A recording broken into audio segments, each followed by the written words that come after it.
Aku tidak pernah menyangka orang yang paling berbahaya bagi bayiku justru tinggal satu rumah denganku. Hari itu aku pulang lebih cepat dari kantor karena firasatku tidak enak. Sejak beberapa hari terakhir, bayiku yang baru berusia 6 bulan sering menangis, perutnya kembung, dan tubuhnya terlihat lemas. Padahal aku selalu membeli susu formula terbaik yang direkomendasikan dokter. Awalnya aku mengira bayiku sedang tidak sehat. Tapi semua berubah ketika aku melihat sendiri apa yang dilakukan mertuaku di dapur. Tanganku gemetar. Air mataku langsung jatuh. Di atas meja ada kaleng susu formulaku yang hampir penuh. Namun yang dimasukkan ke botol bayi justru susu kental manis yang dicampur air panas. "Apa yang ibu lakukan?" teriakku. Mertuaku malah marah. Katanya aku boros. Katanya susu formula hanya membuang uang. Yang lebih menyakitkan, saat suamiku pulang dan mendengar semuanya, dia tidak membelaku. Dia malah berkata aku berlebihan. Malam itu aku menangis sambil memeluk bayiku. Dan saat hasil pemeriksaan dokter keluar beberapa hari kemudian, hidup kami berubah selamanya. Sejak saat itulah aku memutuskan pergi. Mereka mengira aku tidak akan berani meninggalkan rumah. Mereka mengira aku akan terus mengalah. Tapi mereka tidak tahu satu rahasia besar yang selama ini kusimpan rapat. Rahasia yang nantinya membuat seluruh keluarga suamiku menyesal seumur hidup. Sebelum cerita ini dimulai, jangan lupa bantu like dan subscribe dulu ya. Semoga siapapun yang menekan tombol subscribe di channel ini, dilancarkan rezekinya, dipanjangkan umurnya, disehatkan badannya, dan keluarganya selalu dijauhkan dari kesedihan serta dipenuhi kebahagiaan. Amin. Sebelum kita mulai, tuliskan nama dan kota kalian di kolom komentar. Saya senang sekali bisa menyapa sahabat semua dari berbagai daerah. Tulis juga dari kota mana Anda menonton video ini. Tangis bayiku yang tak biasa. Namaku Ratri. Usiaku 37 tahun. Kalau orang melihat hidupku dari luar, mungkin mereka akan mengira aku wanita yang bahagia. Aku memiliki seorang suami bernama Dimas, seorang bayi laki-laki berusia 6 bulan bernama Rafa, dan pekerjaan tetap di sebuah perusahaan distribusi makanan di Yogyakarta. Namun hanya aku yang tahu kenyataan sebenarnya. Rumah yang kutempati bukan rumah yang penuh kehangatan. Rumah itu lebih sering membuatku menahan air mata daripada tersenyum. Sejak menikah 6 tahun lalu, aku tinggal bersama ibu mertuaku, Bu Tatik. Awalnya aku berpikir semuanya akan baik-baik saja. Aku berusaha menjadi menantu yang sopan. Aku memasak. Aku mencuci. Aku membantu kebutuhan rumah. Aku bahkan ikut membayar tagihan listrik, air, dan kebutuhan dapur setiap bulan. Namun semua yang kulakukan seolah tidak pernah cukup. Di mata Bu Tatik, aku selalu salah. Kalau masakanku terlalu asin, aku dianggap tidak becus. Kalau aku lembur di kantor, aku dianggap tidak peduli keluarga. Kalau aku membeli kebutuhan bayi yang menurut dokter penting, aku dianggap pemboros. Aku sudah terbiasa mendengar semua itu. Yang membuatku bertahan hanya satu alasan. Rafa, anakku, satu-satunya cahaya dalam hidupku. Karena itulah ketika Rafa lahir, aku berjanji akan melakukan apapun demi kesehatannya. Aku membaca banyak artikel tentang perawatan bayi. Aku berkonsultasi dengan dokter anak. Aku menabung untuk membeli susu formula terbaik ketika produksi ASIku mulai berkurang setelah kembali bekerja. Aku ingin memberikan yang terbaik. Meski harus mengurangi kebutuhan pribadiku sendiri. Hari itu aku pulang lebih cepat dari kantor. Biasanya aku sampai rumah sekitar pukul 7 malam. Namun karena pekerjaanku selesai lebih awal, aku tiba sekitar pukul 5 sore. Begitu membuka pintu rumah, aku langsung mendengar tangisan Rafa. Tangisan yang sangat keras. Tangisan yang membuat jantung seorang ibu langsung berdebar. Aku buru-buru melepas sepatu. Lalu berlari menuju ruang tengah. Di sana aku melihat Bu Tatik sedang menggendong Rafa. Wajah anakku merah. Matanya sembab. Tubuh kecilnya menggeliat gelisah. "Rafa," kataku panik. Aku segera mengambilnya dari gendongan Bu Tatik. Anehnya, begitu berada dalam pelukanku, tangis Rafa mulai mereda. Meski sesekali ia masih terisak. "Kenapa dia menangis terus, Bu?" tanyaku khawatir. Bu Tatik malah mendecap pelan. Namanya juga bayi. Aku mencoba tersenyum. Tapi hatiku tidak tenang. Karena ini bukan pertama kalinya. Sudah hampir seminggu Rafa sering menangis tanpa sebab. Perutnya sering kembung. Tidurnya tidak nyenyak. Dan beberapa kali ia muntah setelah minum susu. Padahal sebelumnya tidak pernah seperti itu. Aku mengelus perut Rafa perlahan. Dan saat itulah aku merasakan sesuatu. Perutnya terasa keras. Tidak seperti biasanya. Jantungku kembali berdebar. Apa Rafa sudah minum susu? Tanyaku. Sudah. Jawab Butatik singkat. Berapa kali? Ya seperti biasa. Aku mengangguk pelan. Namun jawaban itu tidak membuatku tenang. Justru membuatku semakin khawatir. Malam harinya aku mencoba membicarakan semuanya kepada Dimas. Saat itu kami sedang makan malam. Rafa tertidur di ayunan kecil dekat ruang makan. Mas, aku mau Rafa dibawa ke dokter. Dimas yang sedang sibuk bermain ponsel mengangkat kepala sekilas. Kenapa? Aku merasa ada yang gak beres. Dimas menghela napas. Lagi? Aku terdiam. Nada suaranya membuat dadaku langsung terasa sesak. Aku serius, Mas. Rafa sering muntah. Perutnya kembung. Dia juga sering menangis. Belum sempat Dimas menjawab, Butatik yang duduk di depan kami langsung ikut berbicara. Kamu itu terlalu berlebihan. Aku menoleh. Saya cuma khawatir, Bu. Khawatir boleh. Tapi jangan sedikit-sedikit dokter. Aku menunduk. Mencoba menahan diri. Bu, saya ibunya Rafa. Kalimat itu keluar begitu saja. Namun ternyata membuat Butatik tersinggung. Jadi maksudmu ibu nggak tahu cara merawat anak? Aku langsung panik. Bukan begitu. Tapi saya cuma ingin memastikan dia sehat.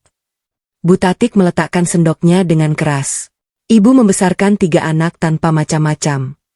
Dimas sehat. Adiknya sehat. Sekarang kamu baru punya 1 anak sudah merasa paling tahu. Aku menggigit bibir.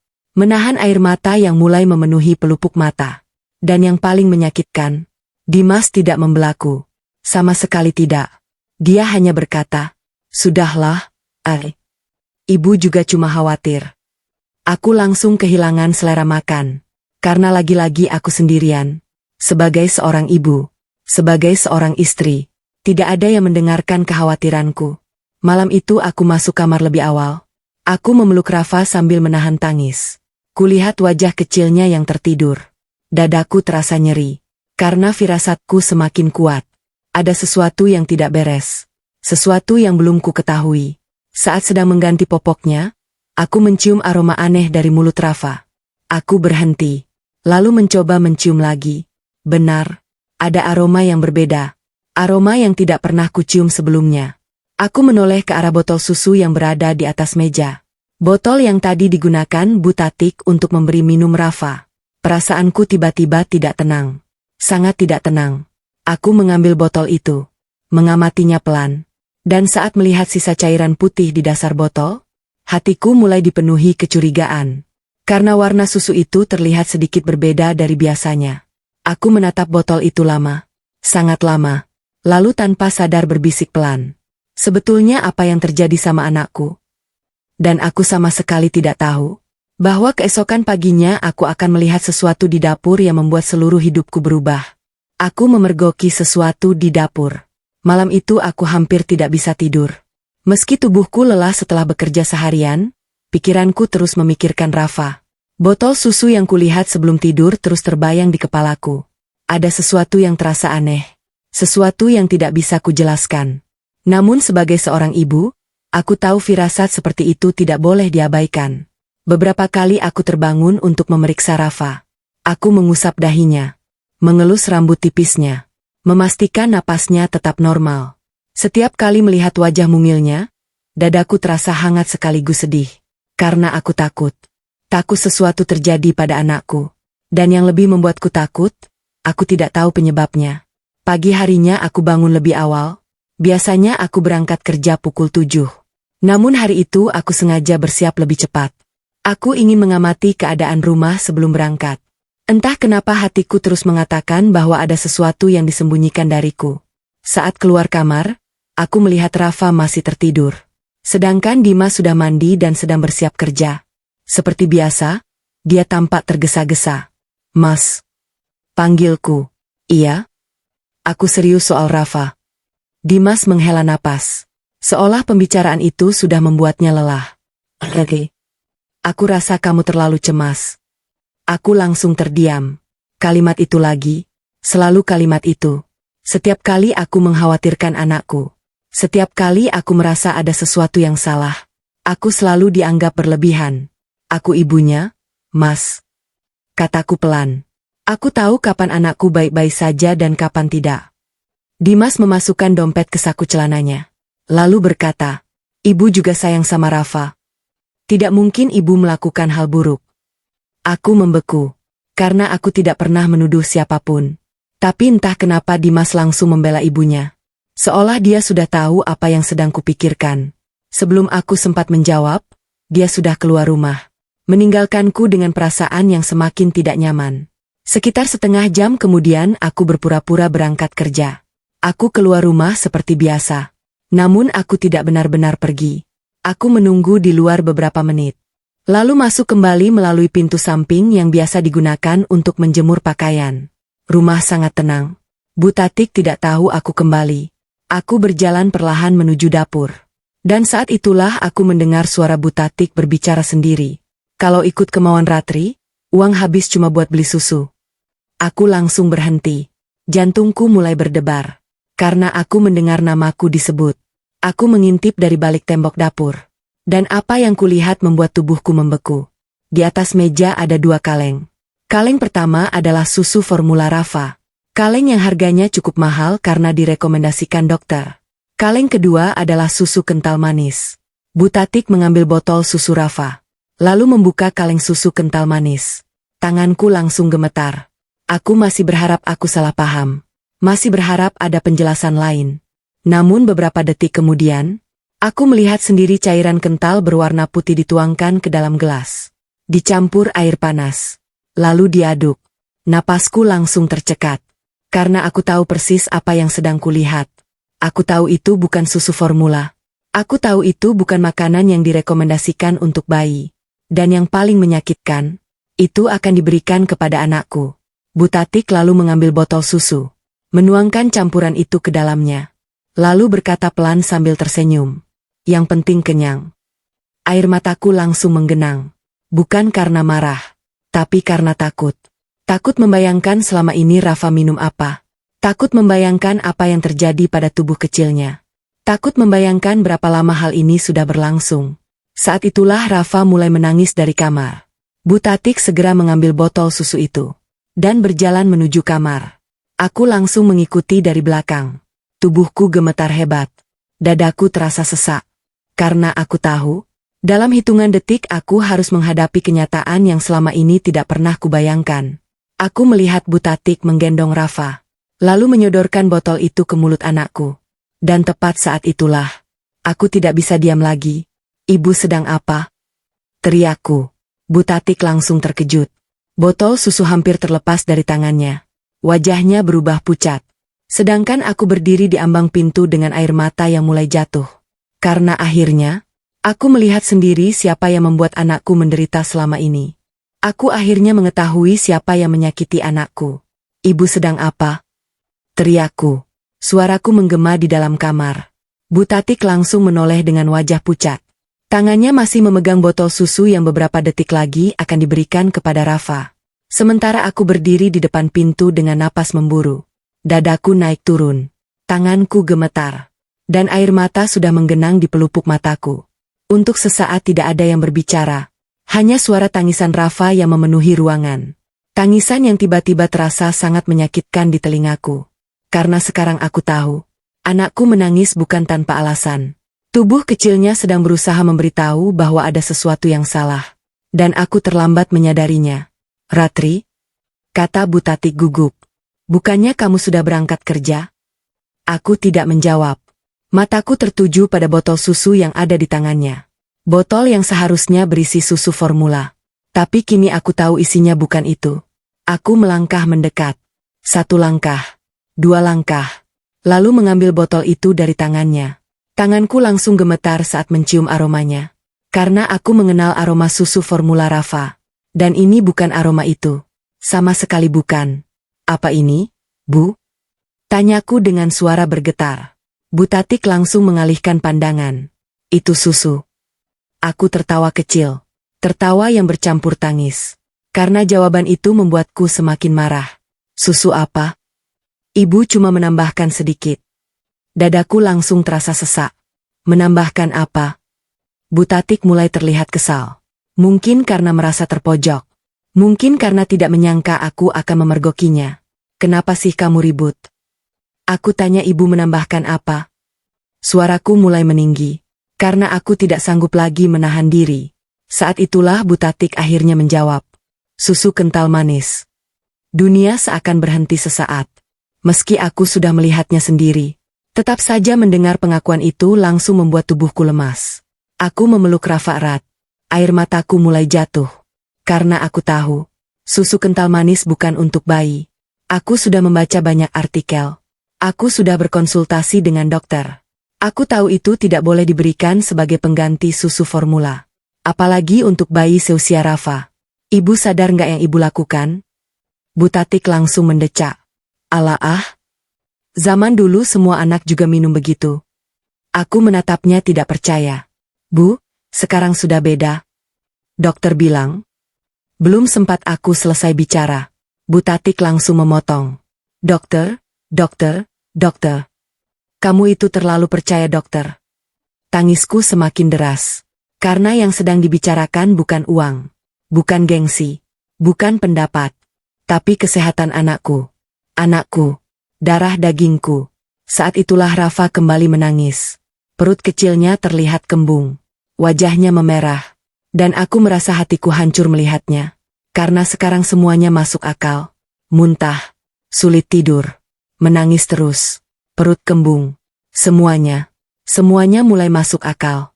Aku mau bawa Rafa ke dokter sekarang. Kataku tegas. Bu Tatik langsung berdiri. Jangan berlebihan. Aku ibunya. Untuk pertama kalinya aku membalas dengan suara keras. Dan wanita itu langsung terdiam. Karena selama ini aku selalu mengalah. Selalu diam. Selalu menahan diri.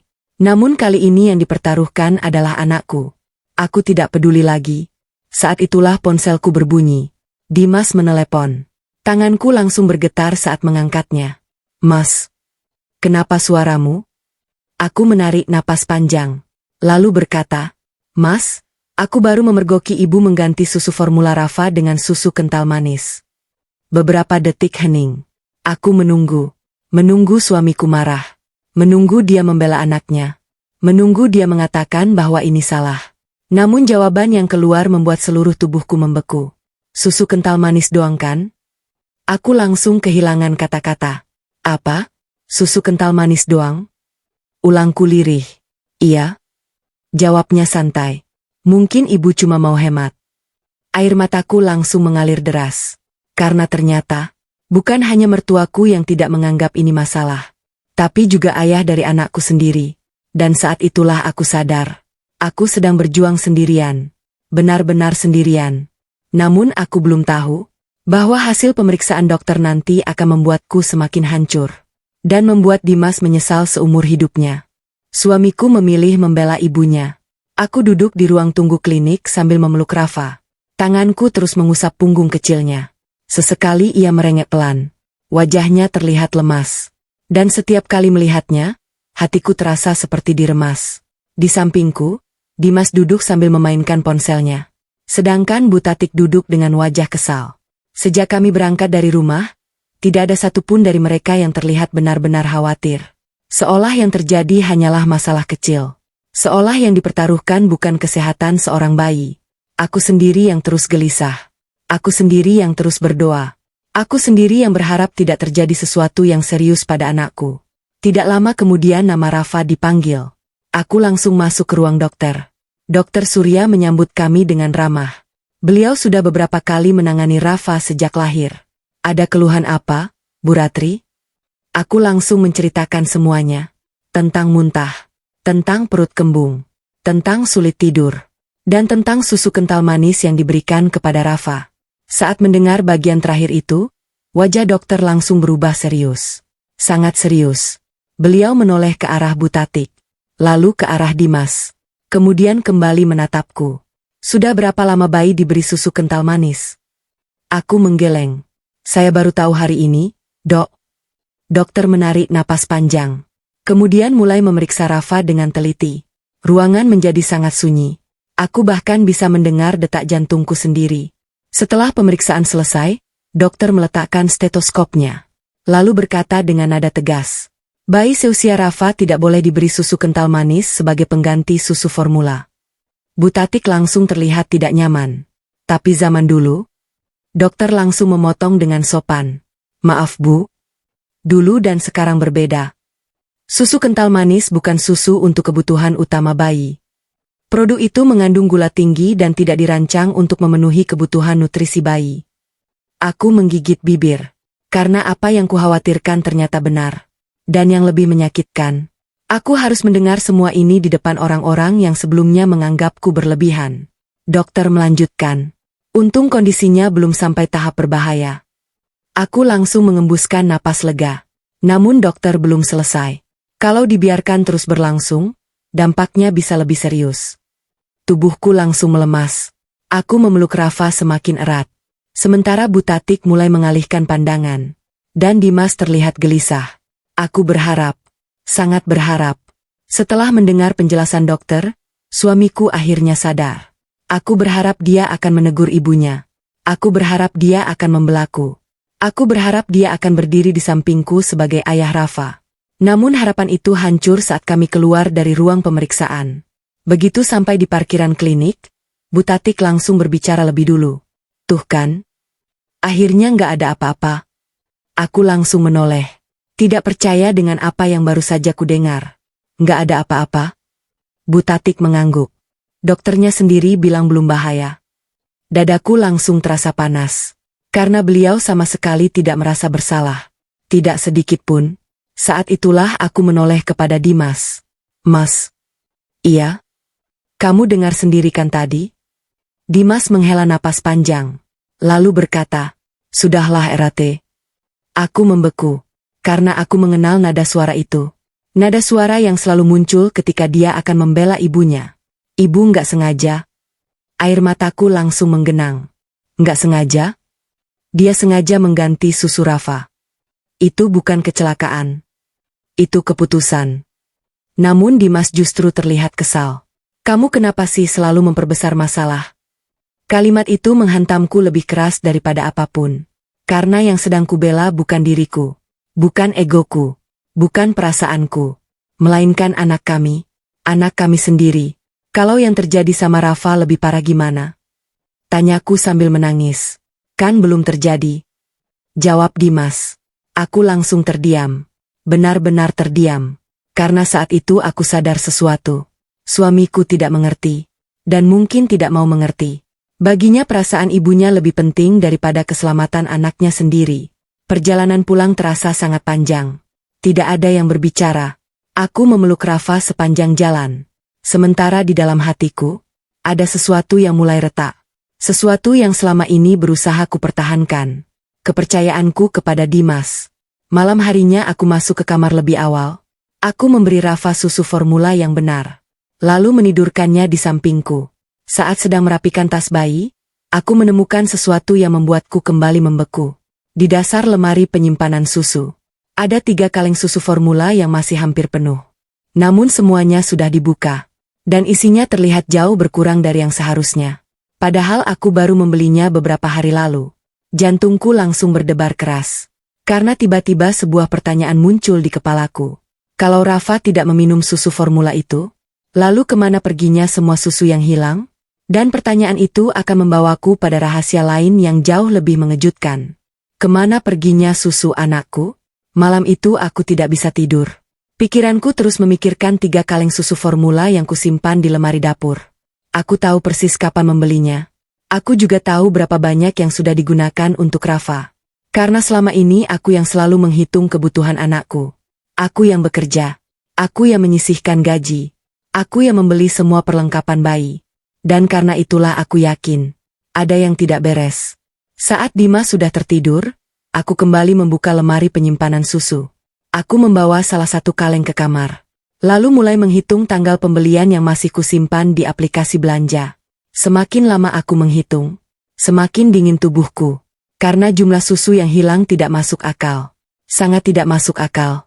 Kalau Rafa benar-benar meminum susu formula sesuai kebutuhannya, kaleng itu seharusnya masih jauh lebih penuh. Namun kenyataannya tidak. Aku duduk di tepi tempat tidur sambil menatap Rafa yang sedang tertidur. Air mataku perlahan jatuh. Karena aku mulai takut. Takut selama ini anakku tidak mendapatkan apa yang seharusnya ia dapatkan. Takut ada sesuatu yang jauh lebih buruk daripada yang sudah kutemukan. Keesokan paginya aku memutuskan untuk mencari tahu. Aku tidak langsung bertanya kepada Bu Tatik. Karena aku tahu beliau pasti akan membantah. Aku memilih mengamati. Diam-diam. Pagi itu aku kembali berpura-pura berangkat kerja. Sama seperti sebelumnya. Aku keluar rumah. Lalu kembali masuk melalui pintu samping. Jantungku berdebar sepanjang waktu. Karena aku sendiri tidak tahu apa yang akan kutemukan. Sekitar 30 menit kemudian aku mendengar suara seseorang datang. Bukan tamu. Bukan tetangga. Melainkan Nina. Adik ipar Dimas. Wanita yang sejak awal tidak pernah menyukaiku.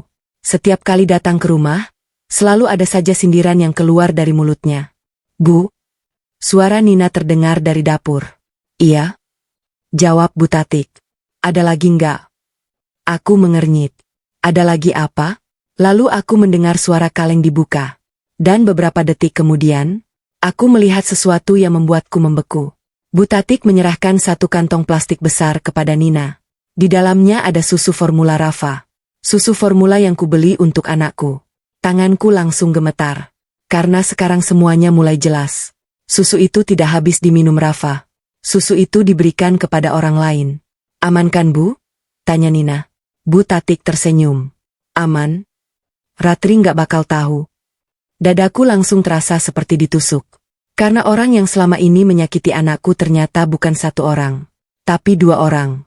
Dan mereka melakukannya sambil tertawa. Sambil merasa tidak bersalah sedikit pun. Aku lumayan hemat bulan ini. Kata Nina sambil tertawa kecil. Anakmu jadi nggak perlu beli susu lagi? Bu Tatik ikut tertawa. Iya. Daripada susu mahal itu cuma dihabiskan Rafa. Aku langsung menutup mulutku sendiri. Karena kalau tidak, mungkin aku sudah menangis keras saat itu juga. Mereka menganggap kebutuhan anakku sebagai pemborosan. Mereka menganggap kesehatan Rafa tidak penting. Dan yang paling menyakitkan, mereka mencuri hak anakku sendiri. Hak seorang bayi yang bahkan belum bisa berbicara. Air mataku terus mengalir. Namun aku tetap diam. Karena aku ingin tahu seberapa jauh semua ini berlangsung. Setelah Nina pergi, aku akhirnya keluar dari tempat persembunyianku. Langkahku langsung menuju dapur. Bu Tatik yang sedang mencuci piring langsung terkejut melihatku. Ratri? Aku meletakkan kantong susu yang tadi sempat tertinggal di meja. Wajah Bu Tatik langsung berubah. Pucat. Sangat pucat. Apa ini, Bu? Tanyaku. Beliau tidak menjawab. Aku mengangkat kantong itu. Lalu kenapa susu anak saya ada di tangan Mbak Nina? Ruangan langsung sunyi. Beberapa detik yang terasa sangat panjang. Dan akhirnya Bu Tatik berkata sesuatu yang membuat darahku mendidih. Dia juga keluarga. Aku membeku. Apa? Dia juga keluarga. Ulangnya, susu itu bisa dibeli lagi? Air mataku langsung jatuh. Karena bagi beliau mungkin itu hanya susu. Tapi bagiku, itu adalah hak anakku. Itu susu Rafa, Bu. Kataku sambil menangis. Itu bukan milik siapa-siapa selain anak saya. Namun Bu Tatik justru terlihat kesal. Kamu pelit sekali. Kalimat itu membuatku kehilangan kata-kata. Pelit? Aku yang membeli susu itu. Aku yang bekerja untuk mendapatkannya. Aku yang menahan keinginan pribadi demi kebutuhan anakku. Dan sekarang aku disebut pelit karena mempertahankan hak anakku sendiri. Saat itulah pintu rumah terbuka. Dimas pulang lebih cepat. Aku langsung menoleh. Karena kali ini aku ingin melihat reaksinya. Aku ingin tahu apakah dia masih akan membela ibunya setelah mengetahui semuanya. Namun aku sama sekali tidak siap mendengar kalimat pertama yang keluar dari mulut suamiku. Karena setelah mendengar penjelasan Bu Tatik, Dimas justru menatapku dengan marah. Lalu berkata, jadi cuma gara-gara susu, kamu bikin ibu menangis. Suamiku memilih ibunya, bukan anaknya. Jadi cuma gara-gara susu, kamu bikin ibu menangis. Kalimat itu menghantamku lebih keras daripada apapun. Aku berdiri mematung di ruang tengah. Masih memegang kantong susu formula yang seharusnya menjadi hak Rafa. Sementara di depanku ada Dimas yang menatapku dengan wajah kesal. Dan di belakangnya, Bu Tatik mulai berpura-pura mengusap air mata. Dadaku langsung terasa sesak. Karena sekali lagi, Suamiku bahkan tidak mau mendengar penjelasanku. Dia langsung memilih pihak. Dan pihak itu bukan aku. Bukan anak kami.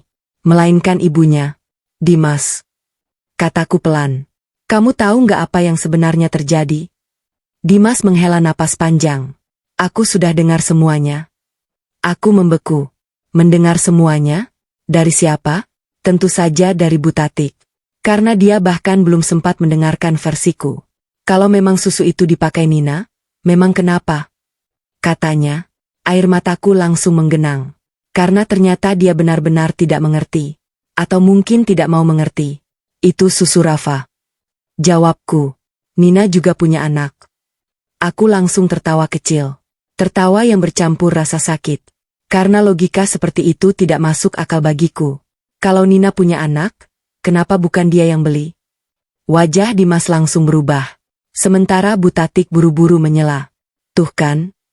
Mulai kurang ajar sekarang. Aku menoleh ke arahnya. Untuk pertama kalinya dalam hidupku, aku merasa sangat marah. Sangat marah. Kurang ajar? Ulangku. Anak saya sakit. Dokter bilang ada masalah karena apa yang diminum.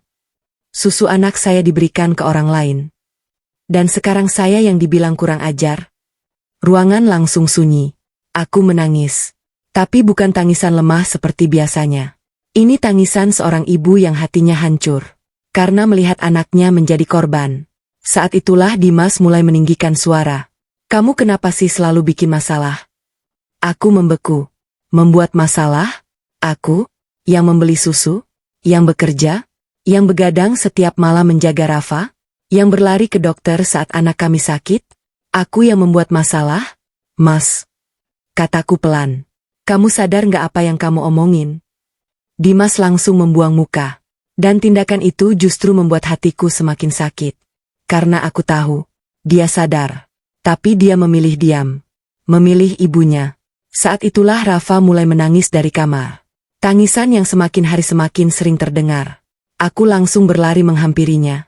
Menggendong tubuh kecil itu. Dan saat memeluknya, hatiku kembali hancur. Karena tubuh Rafa terasa hangat.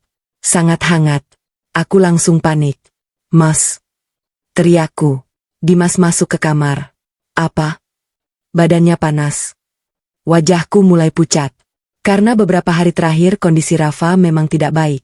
Dan sekarang dia demam. Aku langsung mengambil termometer. Tanganku gemetar saat melihat hasilnya. 38,9 derajat. Air mataku langsung jatuh. Karena aku tahu. Ini bukan sekadar rewel biasa. Ini bukan sekadar bayi manja seperti yang selama ini dikatakan Butatik. Anakku benar-benar sedang sakit. Aku mau bawa Rafa ke rumah sakit. Kataku tegas. Namun yang membuatku tidak percaya. Dimas justru menghela napas kesal. Ratri. Apalagi? Aku menatapnya tidak percaya. Apalagi? Anak kita demam hampir 39 derajat. Dia muntah. Perutnya kembung. Dia nangis setiap hari. Lalu kamu bilang apa lagi? Tangisku pecah saat itu juga. Karena aku benar-benar merasa sendirian. Sangat sendirian. Tidak ada yang berdiri di sampingku. Tidak ada yang mendengarkan ketakutanku. Tidak ada yang peduli seperti aku peduli. Saat itulah ponselku berbunyi. Telepon dari nomor rumah sakit. Aku langsung mengangkatnya. Dan apa yang disampaikan petugas beberapa detik kemudian membuat seluruh tubuhku lemas. Karena hasil pemeriksaan laboratorium Rafa yang keluar hari itu, ternyata menunjukkan sesuatu yang jauh lebih serius daripada yang kubayangkan. Hasil pemeriksaan yang membuatku hancur. Tanganku langsung gemetar saat menerima telepon dari rumah sakit. Rafa masih berada dalam pelukanku. Tubuh kecilnya terasa panas. Napasnya terdengar lebih cepat dari biasanya. Dan sebagai seorang ibu, aku merasa sangat takut. Halo, Bu Ratri? Suara petugas terdengar dari seberang. Iya? Jawabku terburu-buru. Kami dari bagian laboratorium. Jantungku langsung berdebar. Karena sejak tadi aku memang menunggu hasil pemeriksaan tambahan yang diminta dokter. Bagaimana hasilnya? Petugas terdiam beberapa saat. Lalu berkata, dokter meminta ibu segera datang untuk konsultasi. Darahku langsung terasa dingin. Karena biasanya dokter tidak akan meminta pasien datang secepat itu kalau tidak ada sesuatu yang penting. Apakah kondisi anak saya berbahaya? Tanyaku dengan suara bergetar. Kami tidak bisa menjelaskan melalui telepon, Bu. Sebaiknya Ibu segera datang. Telepon berakhir. Dan aku langsung kehilangan ketenangan. Karena semakin jelas bahwa ada sesuatu yang tidak baik. Sesuatu yang mungkin selama ini berkembang tanpa kusadari. Aku segera mengambil tas bayi. Menyiapkan perlengkapan Rafa. Namun saat hendak keluar rumah, Bu Tati kembali menghadangku. Mau kemana lagi? Aku menatapnya. Lalu menjawab singkat. Ke rumah sakit. Beliau langsung mendecak. Sedikit-sedikit rumah sakit. Aku tidak menjawab. Karena kalau aku membuka mulut saat itu, mungkin aku akan mengatakan sesuatu yang akan sangat kusesali. Yang lebih menyakitkan, Dimas juga tidak bergerak. Dia hanya berdiri di ruang tamu. Melihatku menyiapkan semuanya sendirian. Melihat istrinya menangis. Melihat anaknya sakit. Namun tidak melakukan apapun. Sama sekali tidak. Mas. Kataku pelan. Dimas menoleh. Kalau hasilnya buruk. Suaraku mulai bergetar. Aku harap kamu nggak menyesal karena nggak mendengarkanku. Wajahnya langsung berubah. Namun aku tidak menunggu jawabannya. Aku membawa Rafa keluar rumah. Dan pergi menuju rumah sakit seorang diri.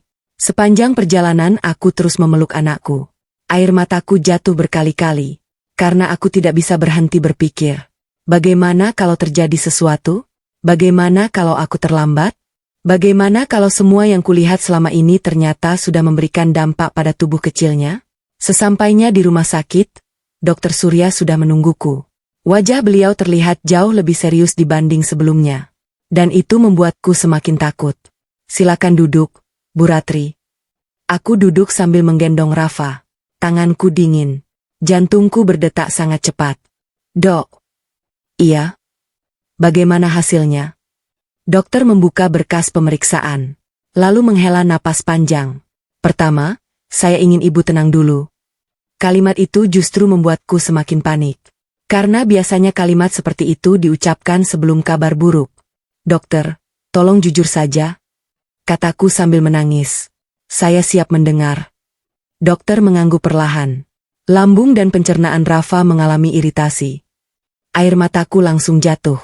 Meski aku belum sepenuhnya mengerti. Aku tahu itu bukan kabar baik.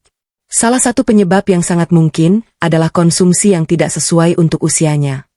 Tanganku langsung mengepal. Karena aku tahu apa yang dimaksud dokter. Susu kental manis. Dokter melanjutkan. Untung Ibu cepat membawa Rafa untuk diperiksa. Kalau terus berlanjut, dampaknya bisa lebih berat. Aku langsung menangis. Karena rasa bersalah tiba-tiba menghantamku.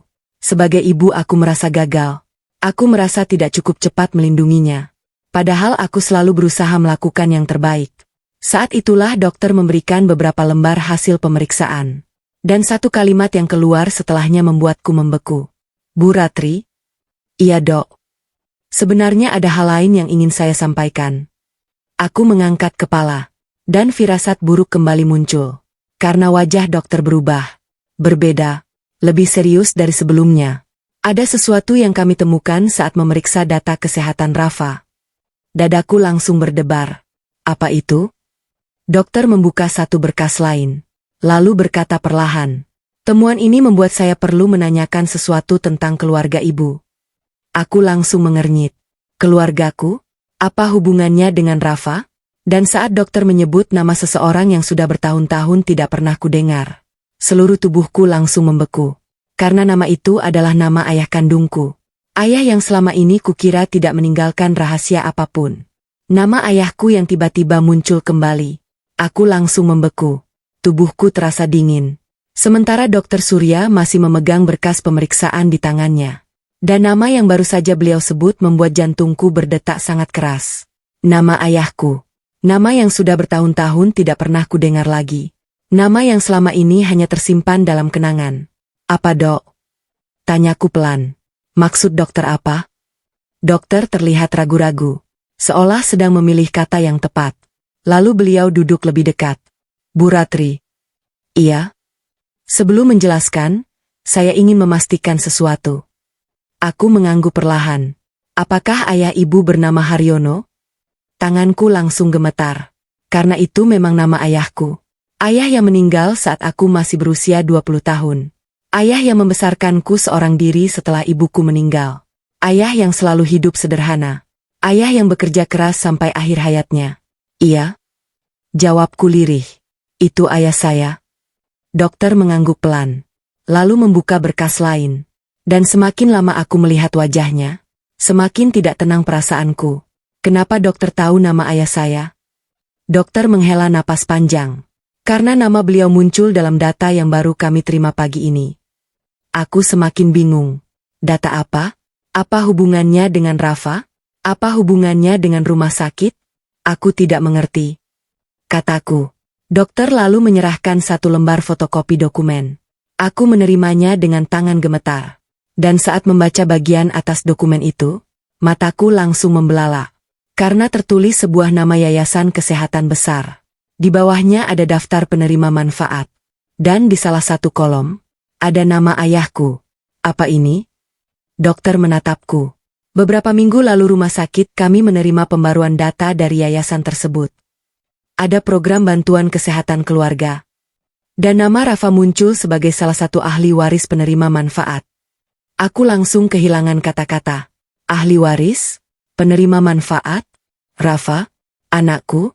Aku benar-benar tidak mengerti. Dokter. Kataku sambil menahan napas. Sepertinya ada kesalahan. Dokter perlahan menggeleng. Itulah yang awalnya kami pikirkan. Tapi setelah kami cek ulang, beliau menatapku serius. Tidak ada kesalahan. Dadaku semakin sesak. Karena semua ini terasa sangat aneh. Sangat tidak masuk akal. Ayahku hidup sederhana. Kami tidak pernah kaya. Kami tidak pernah punya usaha besar. Bahkan setelah beliau meninggal, aku tidak menerima warisan apapun selain rumah kecil yang akhirnya terjual untuk biaya hidup. Lalu kenapa namanya ada dalam dokumen seperti ini? Saat itulah dokter kembali berbicara. Bu Ratri. Iya? Apakah ayah ibu pernah bercerita tentang kakaknya? Aku langsung mengernyit. Karena pertanyaan itu terasa sangat spesifik. Dan anehnya, aku memang hampir tidak pernah mendengar cerita tentang keluarga besar ayahku. Beliau sangat jarang membahas masa lalu. Sangat jarang. Bukan berarti tidak ada. Kataku pelan. Tapi ayah hampir tidak pernah bercerita. Dokter mengangguk. Seolah jawaban itu sudah diduganya. Kemudian beliau menyerahkan satu dokumen lagi. Dan kali ini, tanganku benar-benar gemetar. Karena dokumen itu berisi surat resmi. Surat yang dikirim oleh sebuah firma hukum di Jakarta. Di bagian bawah surat terdapat satu kalimat yang membuatku kehilangan napas. Sedang dilakukan pencarian ahli waris sah keluarga Haryono. Aku membeku. Benar-benar membeku. Karena untuk kedua kalinya hari itu, nama ayahku muncul dalam sesuatu yang tidak pernah ku ketahui sebelumnya. Dok. Suaraku hampir tidak keluar. Ini sebenarnya tentang apa? Dokter menatapku. Lalu berkata perlahan. Saya tidak tahu seluruh ceritanya. Tapi yang saya tahu, beliau berhenti beberapa detik. Dan jeda itu membuat jantungku hampir berhenti. Ada seseorang yang sudah lama mencari keberadaan ibu. Aku langsung terdiam. Seseorang mencariku? Siapa? Untuk apa? Dan kenapa baru sekarang? Saat itulah ponselku tiba-tiba berdering. Nomor yang tidak kukenal. Aku sempat ragu mengangkatnya. Namun entah kenapa, hatiku mengatakan aku harus menjawab. Halo? Beberapa detik tidak ada suara. Lalu terdengar suara seorang pria tua. Suara yang terdengar bergetar karena emosi. Apakah ini Ratri putri almarhum Haryono? Jantungku langsung berdetak keras. Iya. Pria itu terdiam beberapa saat. Dan kalimat berikutnya membuat seluruh tubuhku membeku. Ya Tuhan. Akhirnya kami menemukanmu. Akhirnya mereka menemukanku. Ya Tuhan. Akhirnya kami menemukanmu.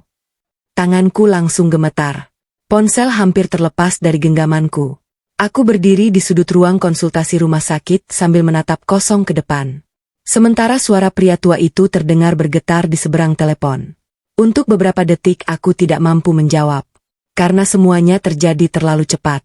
Baru beberapa jam lalu aku memikirkan susu Rafa. Memikirkan pertengkaran dengan mertuaku. Memikirkan sikap Dimas yang terus membela ibunya. Sekarang tiba-tiba ada orang asing yang mengatakan bahwa mereka telah lama mencariku. Dan semua itu berkaitan dengan ayahku. Apa maksud Bapak? Akhirnya aku bertanya. Pria itu menarik napas panjang, lalu berkata, "Maaf. Mungkin ini terdengar aneh. Tapi kami sudah mencari ibu selama bertahun-tahun."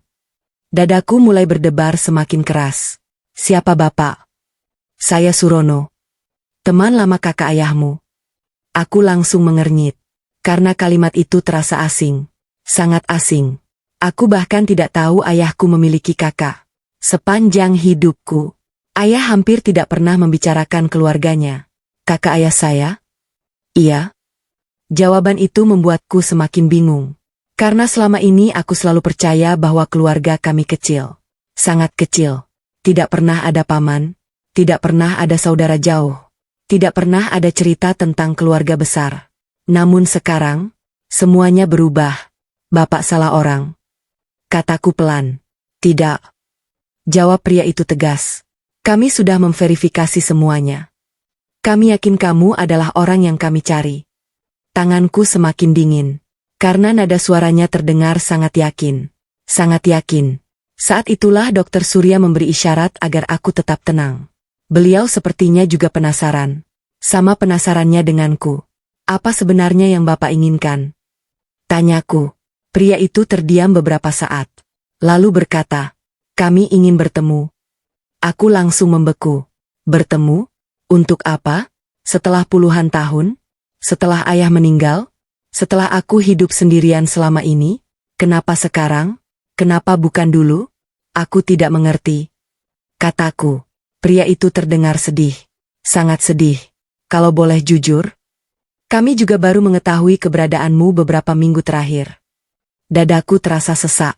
Karena semakin lama percakapan ini berlangsung, semakin banyak pertanyaan yang muncul. Dan tidak satu pun memiliki jawaban. Saat itulah Rafa mulai menangis pelan dalam gendonganku. Aku langsung memeluknya, mengusap kepalanya, mencoba menenangkannya. Namun dalam hati, aku justru semakin gelisah. Karena hidupku terasa seperti sedang berubah arah. Perlahan, namun pasti. "Bu Ratri," kata Dokter Surya pelan setelah telepon berakhir. "Iya dok. Mungkin ada baiknya ibu mendengarkan apa yang ingin mereka sampaikan." Aku mengangguk pelan. Karena jujur saja, aku juga ingin tahu. Sangat ingin tahu. Tentang ayahku. Tentang masa laluku. Dan tentang alasan kenapa seseorang mencariku selama bertahun-tahun. Namun saat itulah ponselku kembali bergetar. Kali ini dari Dimas. Aku sempat ragu. Namun akhirnya mengangkat telepon itu. "Halo?" Suara Dimas terdengar terburu-buru. "Ratri, kamu di mana?" "Masih di rumah sakit. Aku baru pulang." Aku tidak menjawab. Karena aku masih marah. Masih terluka. Masih kecewa. Namun kalimat berikutnya membuatku langsung menegang. "Ratri, ada orang datang ke rumah." Jantungku langsung berdetak keras. "Orang? Orang siapa?" "Mereka mencari kamu." Tubuhku langsung membeku. Karena apa yang baru saja dikatakan Dimas. Sama persis dengan yang kudengar beberapa menit lalu.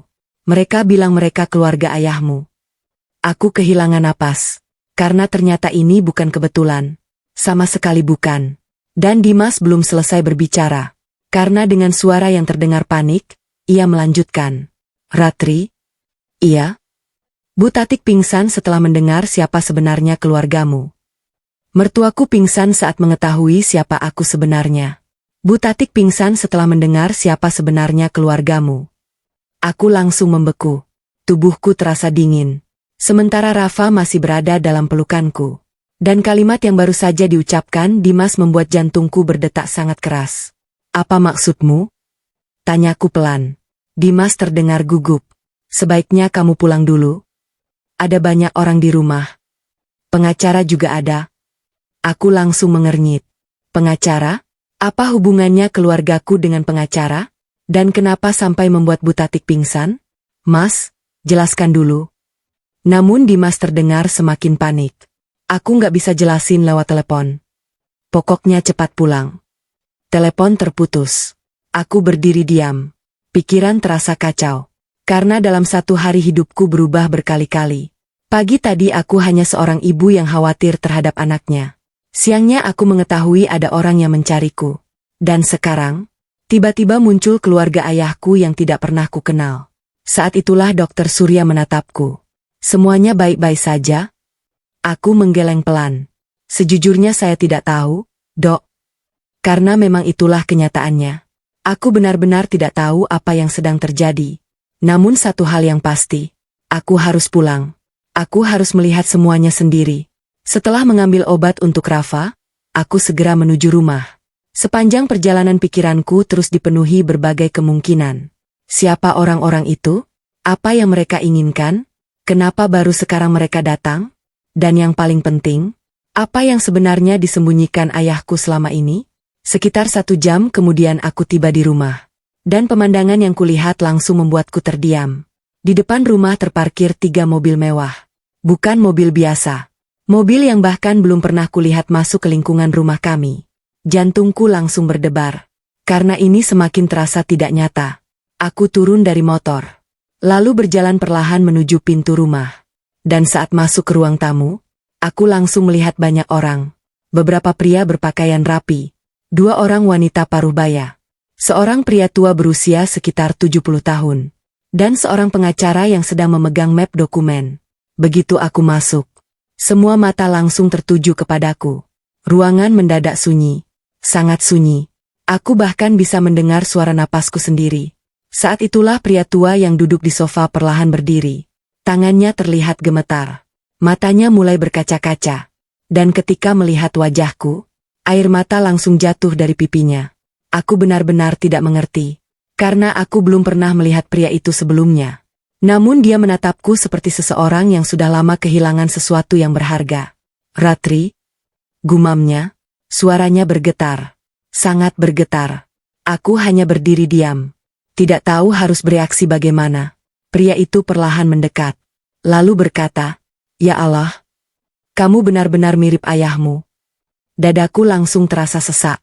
Karena untuk kedua kalinya hari itu, seseorang membicarakan ayahku. Dan kali ini dengan emosi yang sangat dalam. "Bapak siapa?" Tanyaku pelan. Pria itu menahan tangis. Lalu menjawab, "Aku kakak sepupu ayahmu." Aku langsung membeku. Karena lagi-lagi muncul anggota keluarga yang tidak pernah ku kenal. Tidak pernah ku ceritakan. Tidak pernah ku temui. Saat itulah salah satu wanita yang ada di ruangan ikut menangis. "Kami sudah mencarimu selama bertahun-tahun," katanya. Air mataku mulai menggenang. Karena aku tidak mengerti. Jika memang mereka keluarga, kenapa baru sekarang? Kenapa setelah ayah meninggal? Kenapa setelah aku berjuang sendirian selama bertahun-tahun? Dan seolah bisa membaca pikiranku, pria tua itu berkata, "Kami kehilangan jejak kalian setelah kejadian itu." "Kejadian apa?" Ruangan kembali hening. Semua orang saling berpandangan. Dan suasana itu membuatku semakin tidak tenang. Karena jelas ada sesuatu yang belum ku ketahui. Sesuatu yang besar. Sangat besar. Saat itulah pengacara yang sejak tadi diam akhirnya membuka map dokumen. Lalu meletakkannya di atas meja. "Sebelum kami menjelaskan semuanya," katanya, "kami perlu memastikan identitas ibu terlebih dahulu." Aku mengangguk pelan. Karena saat ini aku hanya ingin mendapatkan jawaban. Apapun itu. Pengacara lalu membuka beberapa dokumen lama. Akta kelahiran, kartu keluarga lama, dan beberapa foto yang membuatku membeku. Karena dalam foto itu ada ayahku. Masih muda. Sedang berdiri bersama beberapa orang yang belum pernah kulihat sebelumnya. Namun yang paling membuatku terkejut, mereka semua berdiri di depan sebuah perusahaan besar. Gedung yang terlihat sangat megah. Jauh dari kehidupan sederhana yang selama ini ku kenal. "Ayah saya kerja di sana?" Tanyaku bingung. Pengacara itu menghela napas panjang. Lalu berkata, "Bu Ratri?" "Iya." "Perusahaan itu bukan tempat ayah ibu bekerja." Jantungku langsung berdetak keras. Karena nada suaranya berubah. Sangat serius. Dan kalimat berikutnya membuat seluruh tubuhku membeku. "Itu adalah perusahaan milik keluarga ayah ibu." Ternyata aku bukan orang biasa. Itu adalah perusahaan milik keluarga ayah ibu. Aku langsung membeku. Tubuhku terasa lemas. Tanganku yang memegang Rafa mulai gemetar. Sementara seluruh ruangan menjadi sunyi. Sangat sunyi. Aku menatap pengacara itu. Lalu menatap foto lama yang berada di atas meja. Foto yang menampilkan ayahku berdiri di depan gedung besar. Gedung yang selama ini kukira hanya kantor biasa. Namun ternyata, ada sesuatu yang jauh lebih besar di baliknya. Itu tidak mungkin, kataku lirih. Karena selama hidupku, ayah selalu hidup sederhana. Kami tinggal di rumah kecil. Ayah naik sepeda motor tua. Ayah bekerja dari pagi sampai malam. Kami tidak pernah hidup mewah. Bahkan saat aku kuliah, ayah harus bekerja tambahan demi membayar biaya pendidikanku. Lalu bagaimana mungkin beliau berasal dari keluarga pemilik perusahaan besar? Aku tahu ini sulit dipercaya, kata pengacara itu. Tapi semua dokumen menunjukkan hal yang sama. Dadaku mulai terasa sesak. Karena semakin lama aku mendengar penjelasan mereka, semakin banyak hal yang tidak kuketahui tentang hidupku sendiri. Pria tua yang mengaku kerabat ayahku lalu duduk lebih dekat. Matanya kembali berkaca-kaca. Namaku Pak Harun. Katanya, ayahmu adalah sepupuku. Aku hanya diam. Karena saat ini aku lebih memilih mendengar. Mencoba memahami semuanya. Ayahmu dulu memilih keluar dari keluarga. Lanjutnya, aku langsung mengernyit. Kenapa? Pak Harun menarik napas panjang. Lalu menjawab, karena sebuah pertengkaran besar. Ruangan kembali hening. Dan aku bisa merasakan bahwa cerita ini tidak sederhana. Sama sekali tidak sederhana. Dulu keluarga kami memiliki perusahaan besar. Ayahmu termasuk salah satu pewaris. Tapi setelah terjadi konflik keluarga, dia memilih pergi. Tanganku mulai dingin. Karena cerita ini terdengar seperti sesuatu yang hanya ada dalam sinetron. Namun sekarang terjadi dalam hidupku sendiri. Ayah tidak pernah bercerita. Kataku. Pak Harun tersenyum sedih. Karena dia ingin melindungimu. Aku langsung terdiam. Melindungiku? Dari apa? Saat itulah pengacara membuka dokumen lain. Lalu meletakkannya di hadapanku. Bu Ratri. Iya? Kami telah mencari ahli waris keluarga selama bertahun-tahun. Aku mengernyit. Kenapa? Pengacara menatapku serius. Karena sebagian besar pewaris utama sudah meninggal. Dan kalimat berikutnya membuatku hampir kehilangan napas. Saat ini nama ibu berada dalam daftar ahli waris yang sah. Ruangan langsung terasa berputar. Aku memejamkan mata. Mencoba mencerna semuanya. Namun rasanya sulit. Sangat sulit. Karena beberapa hari lalu, aku masih bertengkar soal susu formula anakku. Aku masih dihina karena dianggap pemboros. Aku masih menangis karena anakku sakit. Dan sekarang, tiba-tiba ada orang yang mengatakan bahwa aku adalah ahli waris sebuah perusahaan besar. Saat itulah suara tangisan terdengar dari ruang tamu. Aku menoleh dan melihat Bu Tatik. Wanita itu kembali menangis. Namun kali ini berbeda. Bukan tangisan marah. Bukan tangisan kesal. Melainkan tangisan ketakutan. Sangat ketakutan. Karena sejak tadi beliau ikut mendengar semuanya. Dan mungkin baru sekarang menyadari satu hal. Wanita yang selama ini dihina. Wanita yang selama ini dianggap tidak penting. Ternyata bukan orang biasa. Namun anehnya, aku sama sekali tidak merasa senang. Tidak merasa menang. Karena saat itu yang kupikirkan tetap Rafa. Tetap anakku. Tetap kesehatan bayi yang hampir menjadi korban karena kelalaian orang dewasa. Saat itulah pengacara kembali berbicara. Masih ada satu hal yang harus ibu ketahui. Dadaku langsung berdebar. Karena setiap kali mereka mengatakan kalimat seperti itu, selalu ada kejutan baru. Apalagi? Tanyaku. Pengacara membuka satu map terakhir. Map berwarna coklat tua. Terlihat sangat lama. Lalu ia mengeluarkan surat yang sudah menguning. Surat ini ditulis ayah ibu sebelum beliau meninggal. Aku langsung membeku. Apa? Tanganku mulai gemetar. Karena selama ini aku tidak pernah tahu ada surat seperti itu. Dan yang membuatku semakin terkejut, surat itu ditujukan kepadaku. Kepada Ratri. Putri satu-satunya. Air mataku langsung jatuh. Karena aku tidak pernah menyangka masih ada pesan ayah yang belum pernah kubaca. Namun saat pengacara menyerahkan surat itu, wajahnya tiba-tiba berubah. Sangat berubah. Karena seseorang baru saja masuk ke rumah dengan tergesa-gesa. Seorang wanita muda. Wajahnya pucat. Napasnya memburu. Dan kalimat pertama yang keluar dari mulutnya membuat seluruh ruangan membeku. Bu Ratri? Ada kabar buruk tentang Rafa. Kabar buruk tentang Rafa. Ada kabar buruk tentang Rafa. Kalimat itu membuat seluruh tubuhku membeku. Surat peninggalan ayahku langsung terlepas dari genggamanku. Jantungku berdetak sangat keras. Karena tidak ada satupun hal di dunia ini yang lebih penting bagiku selain anakku. Apa maksudmu? Teriakku panik.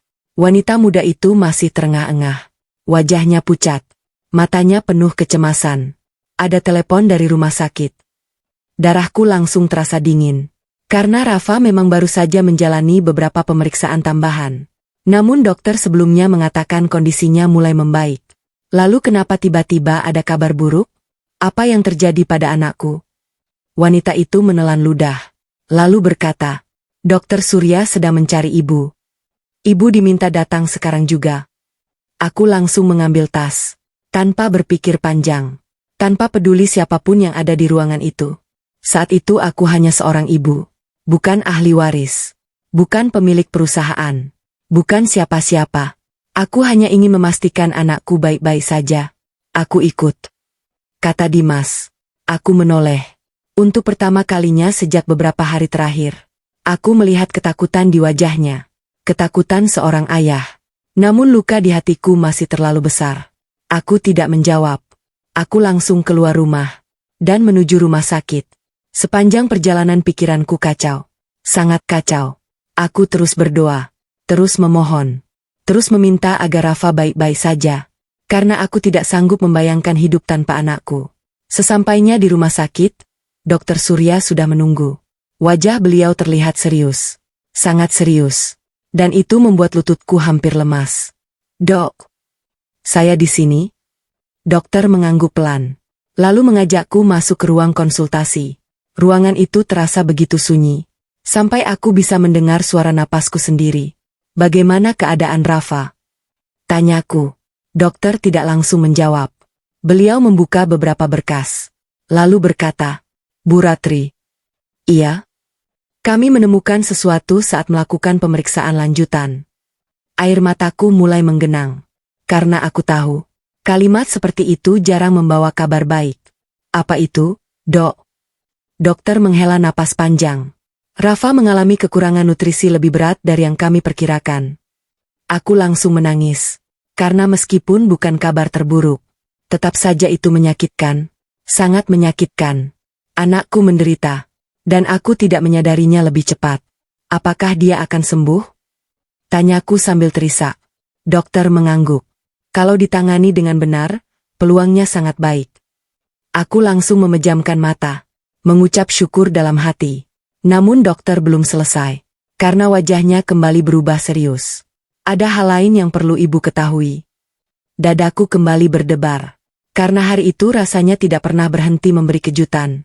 Dokter menyerahkan sebuah laporan. Lalu menunjuk salah satu bagian. Menurut perhitungan kami, Rafa kemungkinan sudah mengonsumsi susu yang tidak sesuai selama berbulan-bulan. Aku langsung membeku. Berbulan-bulan? Bukan beberapa hari? Bukan beberapa minggu? Berbulan-bulan? Air mataku langsung jatuh semakin deras. Karena itu berarti semua sudah terjadi jauh lebih lama daripada yang kukira. Dan aku sama sekali tidak mengetahuinya. Saat itulah Dimas yang berdiri di sampingku perlahan terduduk. Wajahnya langsung pucat. Sangat pucat. Karena akhirnya dia mulai menyadari sesuatu. Kesalahan ini bukan kesalahan kecil. Bukan sekadar masalah susu. Bukan sekadar pertengkaran rumah tangga. Yang menjadi korban adalah anaknya sendiri. Anaknya sendiri. Dok. Suara Dimas bergetar.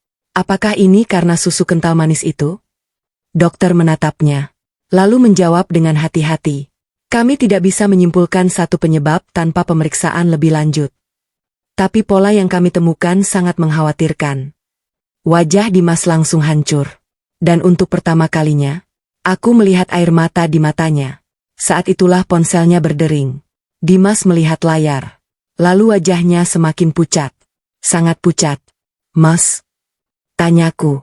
Dia tidak menjawab. Hanya menatap layar ponselnya. Lama. Sangat lama. Kemudian ia menyerahkan ponsel itu kepadaku. Tanganku mulai gemetar saat membaca pesan yang ada di sana. Pesan itu berasal dari Nina. Dan isi pesannya membuat seluruh tubuhku membeku. Mas, ibu panik. Pengacara itu menemukan bukti kalau selama ini ibu menjual sebagian bantuan dan barang-barang yang dikirim untuk Rafa. Mereka juga menemukan rekening yang selama ini dipakai ibu. Sekarang semuanya terbongkar. Aku langsung kehilangan napas. Karena ternyata, rahasia Butatik jauh lebih besar daripada yang pernah kubayangkan. Semua kebohongan mertuaku akhirnya terbongkar. Aku membeku. Tanganku gemetar memegang ponsel Dimas. Mataku terus membaca pesan dari Nina berulang kali. Seolah berharap isi pesan itu berubah. Namun tidak. Tulisan itu tetap sama. Pengacara menemukan bukti kalau selama ini ibu menjual sebagian bantuan dan barang-barang yang dikirim untuk Rafa. Mereka juga menemukan rekening yang selama ini dipakai ibu. Dadaku terasa sesak. Sangat sesak. Karena selama ini aku mengira masalah terbesar hanyalah susu formula. Aku mengira Butatik hanya keras kepala. Aku mengira beliau hanya terlalu ikut campur dalam urusan rumah tangga kami. Tapi ternyata aku salah. Sangat salah. Yang terjadi jauh lebih besar. Jauh lebih menyakitkan. Suara Dimas terdengar lirih. Aku menoleh. Wajahnya pucat. Matanya merah. Dan untuk pertama kalinya, aku melihat penyesalan yang sesungguhnya. Namun entah kenapa, hatiku sudah terlalu lelah. Terlalu banyak luka. Terlalu banyak air mata. Sehingga aku tidak lagi tahu harus merasa apa. Saat itulah Dokter Surya meninggalkan ruangan agar kami bisa berbicara. Ruangan menjadi sunyi. Hanya ada aku, Dimas, dan Rafa yang sedang tertidur di ruang observasi. Aku nggak tahu. Kata Dimas tiba-tiba. Suaranya bergetar. Aku benar-benar nggak tahu. Aku menatapnya. Lama. Sangat lama. Lalu bertanya pelan. Kalau kamu nggak tahu, kenapa kamu nggak pernah percaya sama aku? Dimas langsung menunduk. Air matanya jatuh. Dan pemandangan itu seharusnya membuatku iba. Namun yang kurasakan hanya sakit. Karena aku sudah terlalu sering menangis sendirian. Saat Rafa sakit. Saat aku dihina. Saat aku dipermalukan. Saat aku dianggap ibu yang berlebihan. Dan waktu itu, tidak ada Dimas di sampingku. Tidak pernah ada. Aku salah. Katanya pelan. Aku tahu. Jawabku. Ruangan kembali hening. Karena memang tidak ada kalimat lain yang bisa menghapus semuanya. Saat itulah ponselku berdering. Nomor pengacara yang tadi datang ke rumah. Aku langsung mengangkatnya. Halo? Bu Ratri. Iya? Kami perlu bertemu. Dadaku langsung berdebar. Ada apa? Pengacara itu terdiam beberapa detik. Lalu berkata, kami menemukan sesuatu yang sangat penting. Aku langsung menegang. Karena beberapa hari terakhir hidupku selalu berubah setiap kali seseorang mengatakan kalimat seperti itu. Apa itu? Dokumen lama milik ayah ibu. Jantungku berdetak semakin keras. Karena lagi-lagi semua kembali kepada ayah. Pria yang selama ini hidup sederhana. Pria yang ternyata menyimpan begitu banyak rahasia. Kami juga menemukan catatan transaksi. Aku mengernyit. Transaksi apa? Dan jawaban berikutnya membuatku membeku. Selama bertahun-tahun ternyata ada dana khusus yang dikirim untuk kebutuhan pendidikan dan kesehatan keluarga ahli waris. Aku langsung kehilangan napas. Karena aku mulai mengerti kemana arah pembicaraan ini. Sangat mengerti. Dan dana itu? Suara pengacara terdengar semakin serius. Sempat dikirim ke alamat rumah tempat ibu tinggal sekarang. Tanganku mulai dingin. Rumah Butatik. Rumah tempat aku tinggal selama ini. Rumah tempat Rafa dibesarkan. Rumah tempat aku dihina setiap hari. Lalu, pengacara menarik napas panjang. Lalu sebagian dana itu tidak pernah sampai kepada ibu. Air mataku langsung jatuh. Karena akhirnya semuanya mulai tersambung. Susu yang hilang. Bantuan yang hilang. Barang-barang yang tidak pernah kuterima. Dan sekarang, dana yang juga tidak pernah ku ketahui. Saat itulah pintu ruang konsultasi terbuka. Seorang perawat masuk tergesa-gesa. Bu Ratri. Aku langsung berdiri. Ada apa? Perawat itu terlihat gugup. Sangat gugup. Lalu berkata, di luar ada seseorang yang ingin bertemu ibu. Aku mengernyit. Siapa? Perawat itu menelan ludah. Kemudian menjawab. Katanya dia mantan rekan kerja almarhum ayah ibu. Dadaku langsung berdebar. Karena lagi-lagi masa lalu ayahku muncul. Dan yang lebih mengejutkan, pria itu datang membawa sebuah koper tua. Koper yang menurutnya sudah disimpan lebih dari 15 tahun. Dan di dalam koper itu, terdapat rahasia terbesar yang selama ini disembunyikan ayahku. Koper tua peninggalan ayahku. Aku langsung berdiri. Jantungku berdetak semakin cepat. Mataku menatap perawat yang baru saja masuk ruangan. Sementara pikiranku dipenuhi berbagai pertanyaan. Mantan rekan kerja ayah? Koper tua? Rahasia terbesar? Apalagi yang belum ku ketahui? Bukankah hidupku sudah cukup kacau? Namun ternyata, masih ada banyak hal yang selama ini tersembunyi. Ada di mana orangnya? Tanyaku. Di ruang tunggu lantai 1. Jawab perawat. Aku langsung mengangguk. Kemudian menoleh ke arah Rafa yang sedang tertidur. Melihat wajah mungil itu membuatku sedikit lebih tenang. Aku mencium keningnya. Lalu keluar dari ruangan. Dimas mengikuti dari belakang. Namun kali ini aku tidak melarangnya. Karena saat itu aku terlalu fokus pada satu hal. Aku ingin tahu siapa sebenarnya ayahku. Dan apa yang selama ini beliau sembunyikan. Sesampainya di ruang tunggu, aku melihat seorang pria tua duduk sendirian. Usianya sekitar 65 tahun. Rambutnya sudah memutih. Namun matanya terlihat tajam. Di sampingnya ada sebuah koper tua berwarna coklat. Koper yang terlihat sangat usang. Begitu melihatku, pria itu langsung berdiri. Matanya langsung berkaca-kaca. Ratri? Tanyanya pelan. Aku mengangguk. Iya. Pria itu tersenyum sedih. Sekarang aku tahu kenapa ayahmu selalu membicarakanmu. Dadaku langsung terasa hangat. Karena aku sangat merindukan ayah. Sangat merindukannya. Maaf. Kataku. Bapak siapa? Pria itu mengulurkan tangan. Namaku Pak Bowo. Aku sahabat ayahmu. Aku langsung terdiam. Karena selama hidupnya, ayah memang pernah beberapa kali menyebut nama itu. Namun aku tidak pernah bertemu orangnya. Pak Bowo kemudian menunjuk koper di sampingnya. Aku datang karena ini. Mataku langsung tertuju pada koper tua tersebut. Dan entah kenapa, hatiku mulai berdebar semakin keras. Sangat keras. Karena aku merasa koper itu menyimpan sesuatu yang penting. Sangat penting. Koper ini milik ayahmu. Kata Pak Bowo. Aku langsung membeku. Milik ayah? 15 tahun lalu dia menitipkannya kepadaku. Tanganku mulai gemetar. Karena 15 tahun lalu adalah tahun-tahun terakhir ayah masih hidup. Kenapa baru sekarang diberikan? Tanyaku. Pak Bowo menghela napas panjang. Karena ayahmu memintaku menunggu. Menunggu apa? Pria itu menatapku. Lama, sangat lama. Lalu menjawab. Menunggu sampai kamu benar-benar membutuhkannya. Air mataku langsung menggenang. Karena kalimat itu terasa seperti suara ayah yang kembali hadir. Saat itulah Pak Bowo membuka koper tersebut. Dan isi di dalamnya membuatku terdiam. Ada foto-foto lama, dokumen, surat, buku catatan, dan beberapa map tebal. Namun yang paling menarik perhatianku adalah sebuah amplop putih. Di bagian depannya tertulis namaku. Tulisan tangan ayah. Aku langsung mengenalinya. Air mataku jatuh saat itu juga. Karena aku tidak pernah menyangka masih ada surat lain darinya. Tanganku gemetar ketika membuka amplop itu. Dan saat membaca kalimat pertama, tangisku langsung pecah. Untuk putriku tersayang, Ratri. Aku memejamkan mata. Karena rasanya seperti mendengar suara ayah kembali. Surat itu berisi banyak hal. Tentang hidup. Tentang kesabaran.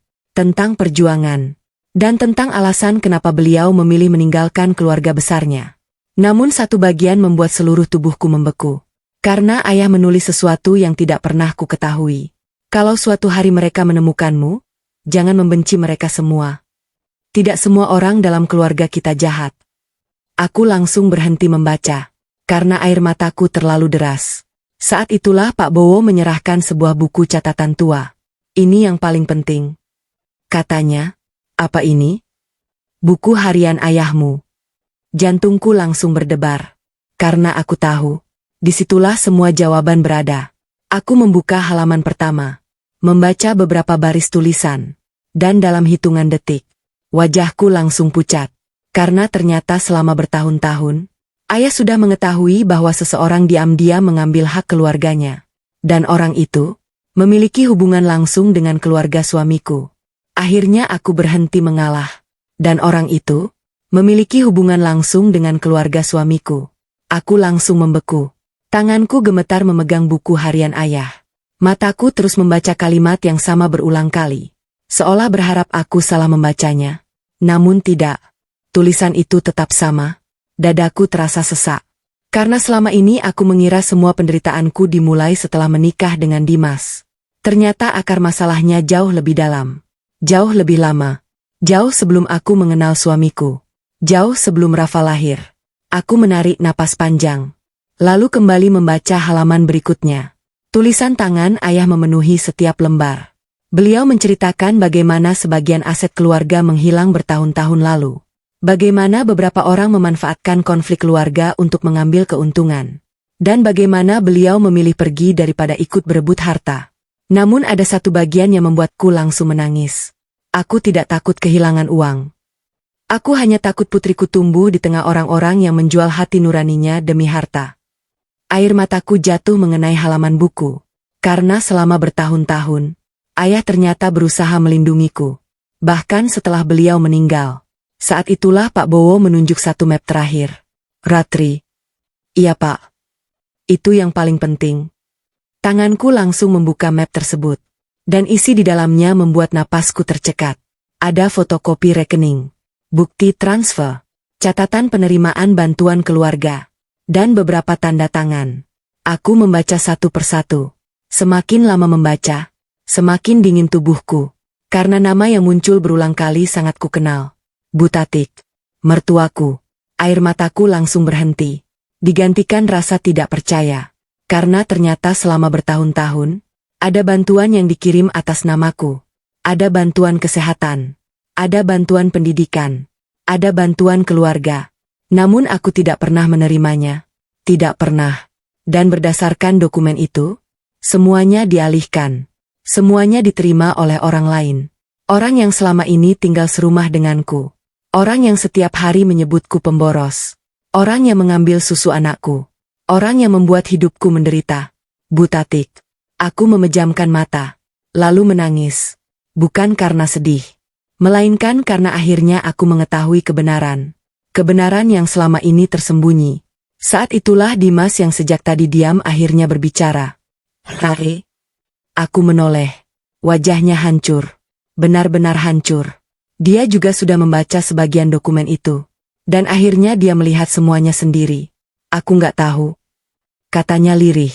Aku benar-benar nggak tahu. Aku tersenyum pahit. Karena kalimat itu sudah terlambat. Sangat terlambat. Aku percaya kamu nggak tahu. Jawabku. Dimas langsung menangis. Karena mungkin dia mengira aku akan memarahinya.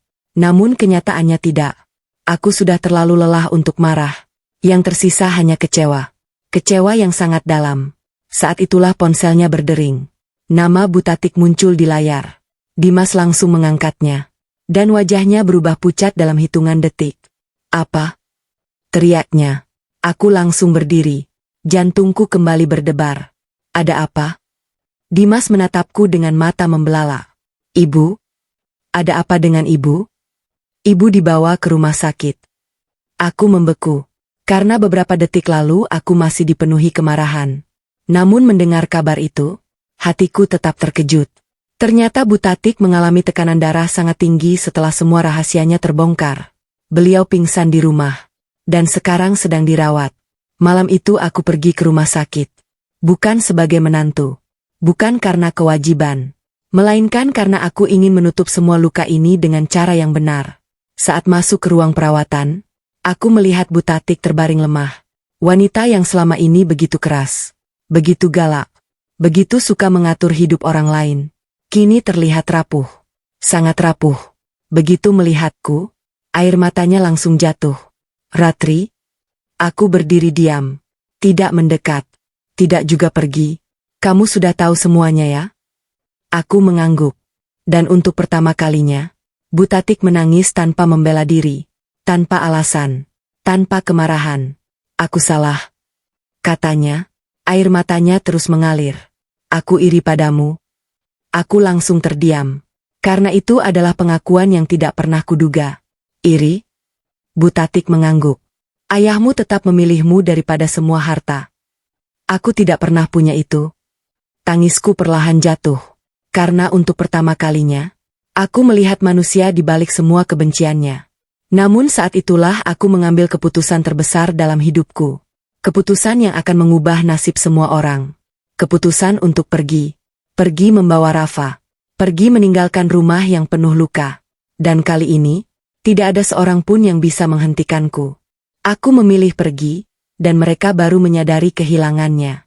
Aku akan pergi. Kalimat itu keluar pelan dari mulutku. Namun dampaknya terasa seperti petir yang menyambar seluruh ruangan.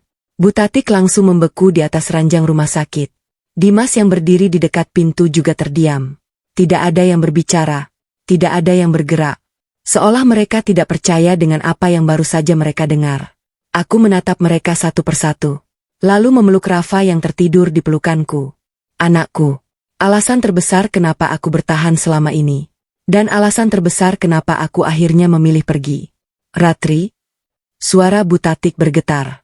Kamu jangan pergi. Air matanya kembali jatuh. Namun kali ini hatiku tidak lagi seperti dulu. Dulu aku pasti langsung luluh. Dulu aku pasti langsung mengalah.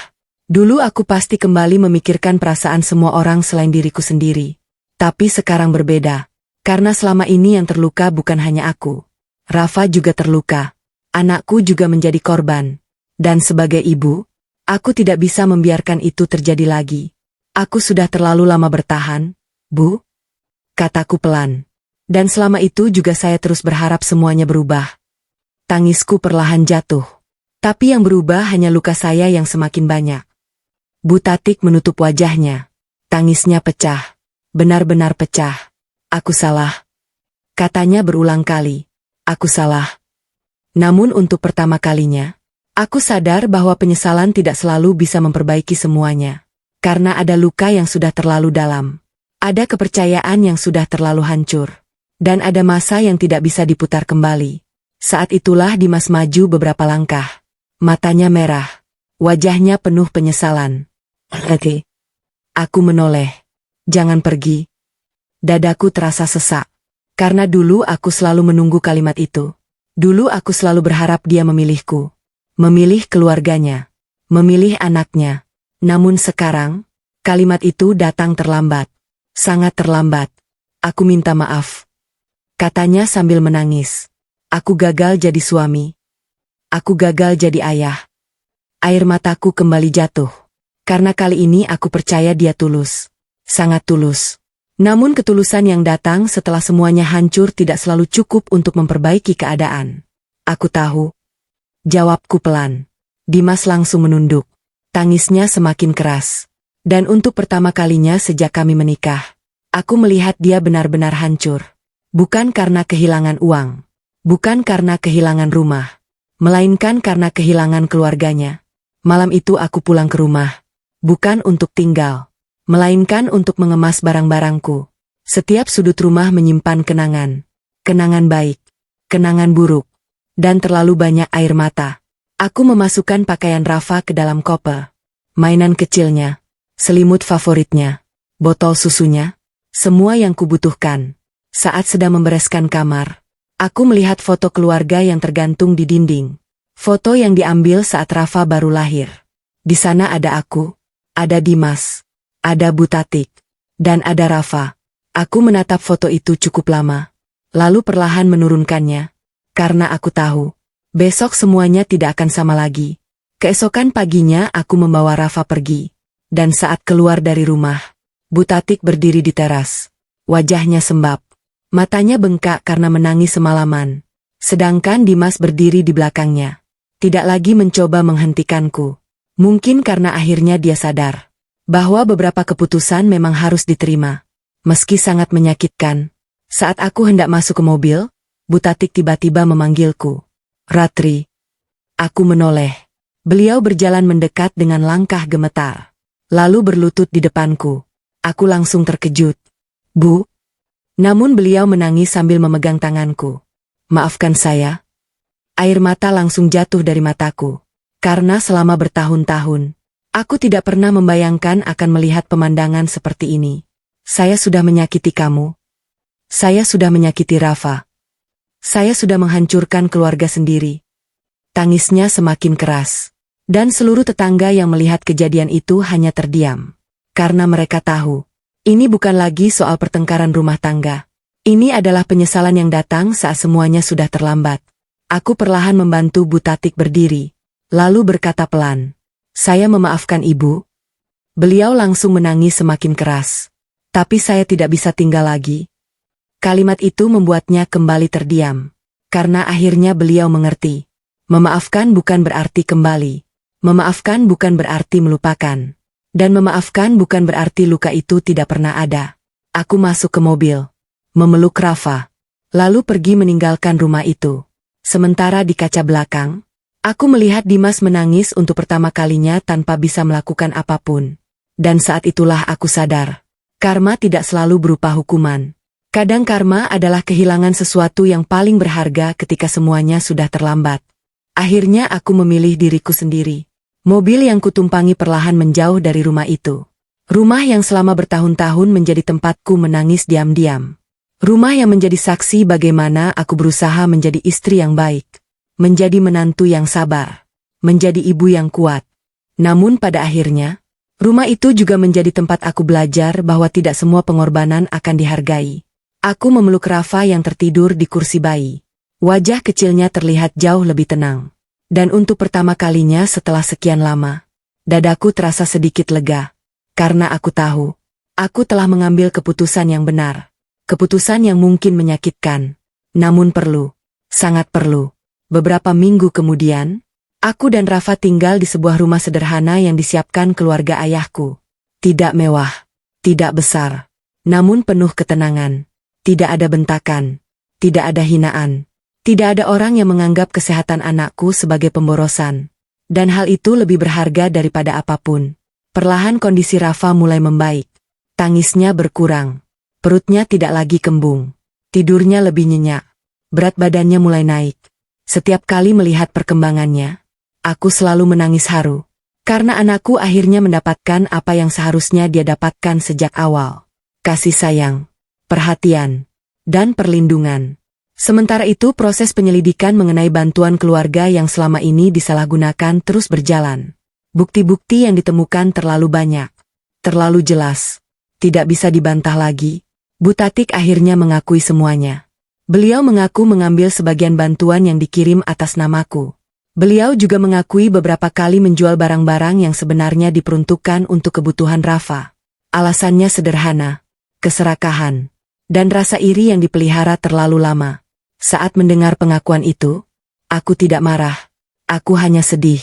Karena semua penderitaan itu sebenarnya tidak perlu terjadi. Kalau saja sejak awal ada kejujuran. Kalau saja sejak awal ada rasa syukur. Beberapa bulan kemudian, Dimas datang menemuiku. Tubuhnya terlihat lebih kurus. Wajahnya tampak lelah. Tidak seperti pria yang dulu ku kenal. Dia duduk di teras rumah sambil menatap Rafa yang sedang bermain. Lama, sangat lama. Lalu air matanya jatuh. Aku kangen dia. Katanya lirih. Aku tidak menjawab. Karena aku tahu. Apa yang dia rasakan sekarang adalah akibat dari pilihannya sendiri. Aku juga kangen keluarga kita. Lanjutnya. Dadaku terasa sesak. Karena dulu aku juga merasakan hal yang sama. Aku juga pernah merindukan keluarga yang tidak pernah benar-benar kumiliki.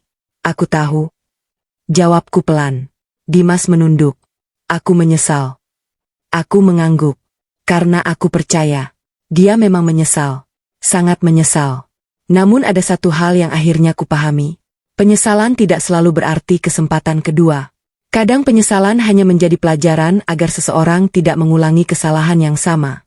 Saat hendak pulang, Dimas menatapku. Terima kasih karena sudah menjadi ibu terbaik untuk Rafa. Air mataku langsung jatuh. Karena setelah semua yang terjadi, itulah pertama kalinya dia mengakui perjuanganku. Namun pengakuan itu datang saat semuanya telah berubah. Setahun kemudian, hidupku jauh berbeda. Aku mulai membantu mengelola yayasan keluarga yang didirikan ayahku dahulu. Yayasan yang membantu ibu dan anak dari keluarga kurang mampu. Karena aku tidak ingin ada anak lain yang mengalami apa yang dialami Rafa. Aku ingin rasa sakitku memiliki arti. Aku ingin pengalaman pahitku menjadi manfaat bagi orang lain. Suatu sore aku berdiri di halaman rumah. Melihat Rafa berlari kecil sambil tertawa. Tawa yang dulu jarang kudengar. Tawa yang dulu hampir hilang karena kelalaian orang dewasa. Aku tersenyum. Lalu menggenggam surat terakhir peninggalan ayah. Surat yang selalu kubawa kemanapun. Di bagian akhir surat itu ada satu kalimat yang kini benar-benar kupahami.